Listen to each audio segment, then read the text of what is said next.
Hey visibility hackers, today we're talking about podcasting. So if you have ever considered starting your own podcast, this is the episode for you. Hey, I'm Coach Molle from the Visibility Hacking team, and I help small businesses grow their visibility, grow their brands online by building what we call connection machines. And one of those, if you want to super simplify it, would be building a podcast. It's a way of connecting to new audiences, and it's a way of also, with the exact same asset, nurturing people who are already into our world and getting them deeper and deeper into our communities. So today, I'm going to tap into that expertise. I've hosted more podcasts than I can count over the years, and I'm going to share all of that experience with you so you can get your ideas off the ground. Do you have a message to share with the world? Well, it's time to get loud about it. In this video, we are going to start by laying the foundation. Then we'll talk about recording your message, and of course we have to talk about how to get people to actually listen to your podcast.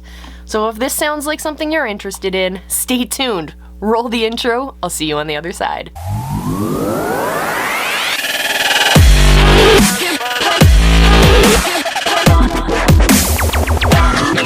When you're getting ready to lay the foundation for your podcast, there's work that you have to do before you actually put your mouth to the microphone and start talking. We have to lay the foundation. If you've been in my world before, you know I always talk about laying a strong foundation, and I share with you the metaphor of trying to build a house on shaky ground, and it's never going to be strong. It might look strong at first, but the second the wind blows, it's going to topple over. So today we're going to avoid that by starting with a good plan for our podcast. So there are 4 things you have to keep in mind when you're planning out your podcast. First thing you have to figure out is, what is the topic you actually want to talk about? Is it gardening? Is it artificial intelligence? Is it live shows? What is the topic you want to talk about?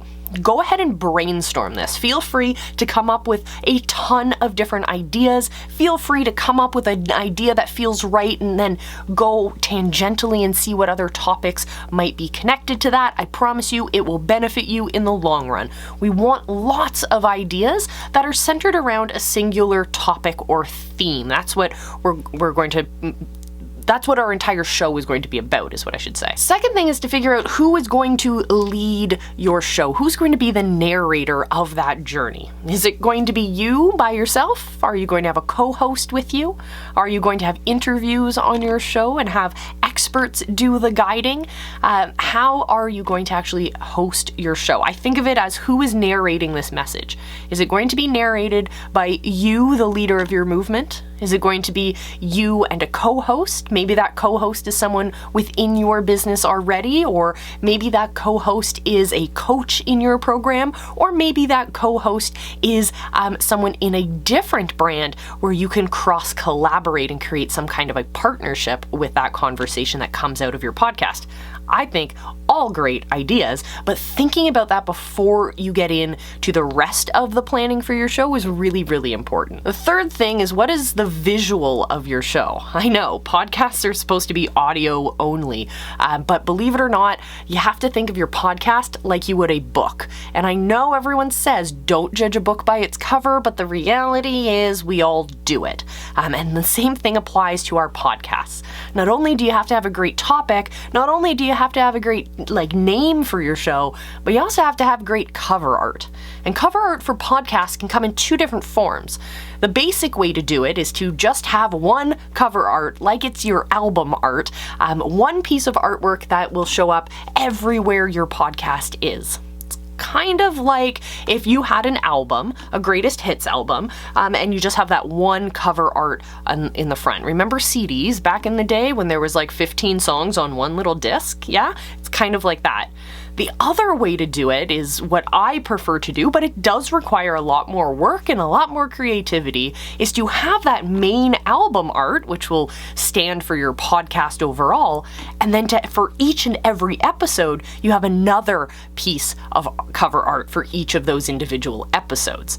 Those are kind of like, going back to the CD metaphor, it's kind of like singles. You used to be able to buy the one single where there'd be the Spice Girls song and then like 3 different remixes, for example. I love Spice Girls, bear with me here. So you can have podcast art that is for your entire show, and you can have podcast art for each individual episode. So think of which of those 2 plans you want to go with, and also start designing. This is where you breathe your brand life into your show. The 4th and final thing that you need in order to get launched is a description. Tell us about your show. What do you hope to accomplish? It doesn't have to be long, but you need it in order to make sure that you stay on topic. I know I did a show once called The Lifelong Podcast. It's a great podcast, but I never really honed in on what specifically we were talking about. I just said I wanted a podcast because I like to have conversations with people.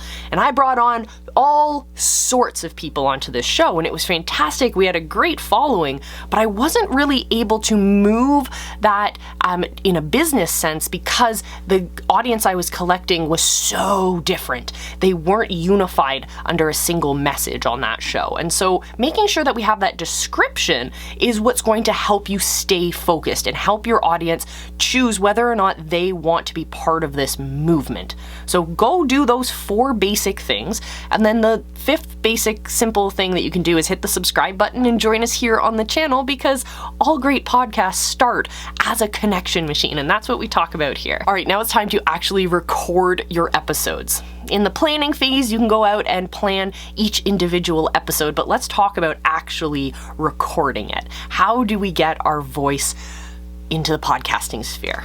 Simple, easy ways. If you have a phone, you can leave yourself voice memos. You can turn those voice memos into podcast episodes. You can use free platforms like Anchor, where you can record natively onto their platform and even do simple edits on the platform itself, and it even comes as a mobile app. So again, no excuses. You don't need expensive microphones. You don't need a custom-built set. You don't need $1,000 switchboard things. You don't need any of that in order to get started. Because if you're focusing on your message, if you're focusing on the content, all of those fringe things will come as you build your platform and as you build your show.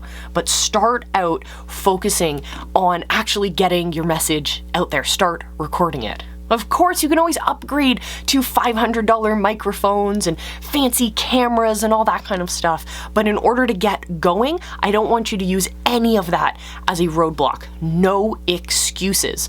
And as an effort to help you move those excuses out of the way, feel free to dump your excuses down in the comments below. What is it that's stopping you from getting started with your show?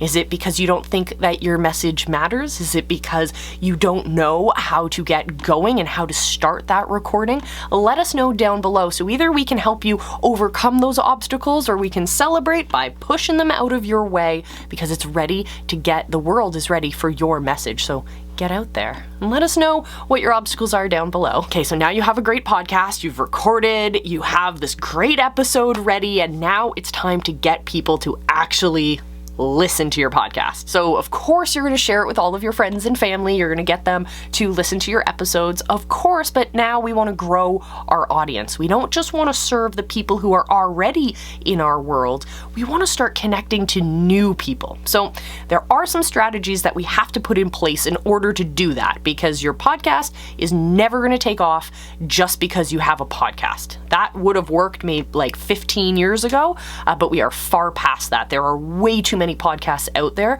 for you to just organically grow to the top without actually putting some effort. So let's talk about what you actually have to do. 2 things. 1, if you really want to ride the wave of the platform that your podcast is on, you have to submit your podcast to iTunes. It doesn't automatically show up in iTunes, but iTunes is the largest distributor of podcasts. Always has been since they started, and probably always will be. Or at least if you're watching this in the future and iTunes is not the largest podcast platform, let me know in the comments. I will eat humble pie if that's the case. So anyways, you have to make sure that you're submitting ahead of your launch date, so that iTunes, it takes like a week sometimes, can approve your podcast, can get all of your links set up, and then you can start to share that iTunes link with the people in your world. So if you have an email list, of course you'll share it with your email list, and you'll do this on a regular basis. basis. Now, the second thing you have to do in order to get loud is to make sure that you are getting loud on social. Use other platforms where you're already engaging with your ideal audience and share with them your new podcast. The cool thing about podcasts is it's not just a tell them about it one time and then you never have anything new to share with them. Every time you have a new episode, share it with your audience, share it on socials, share it with your email list, share it with the people closest to you. The more content you're creating, the more good intentional content you're creating, the more buzz that you'll start to get, and that momentum will continue. Your audience will continue to grow. They'll start sharing it with more people, and by the time you get a fair number of listeners, we can actually play into algorithms to find us new audience members as well, which is a whole can of worms that we'll talk about another day for sure. So if you want to build that type of connection machine, a podcast to grow your audience, to connect you with new people and all of that fun stuff, well, the first thing you have to do is join us in the visibility hacking world, and we'll help you build that connection machine. So visibilityhacking.com, click the link that says become a visibility hacker, and we will see you over in the community. Specifically, come hang out Fridays, 8 p.m. Eastern, Friday Night Live, best show ever. You get access to all of the visibility hacking coaches and more. We get your questions answered. We help you move the ball forward. And I love it. I love it. So join us for that, visibilityhacking.com. We'll see you on the other side. And until then, remember, I love you. Be excellent to each other and just go live. People are out there waiting for you.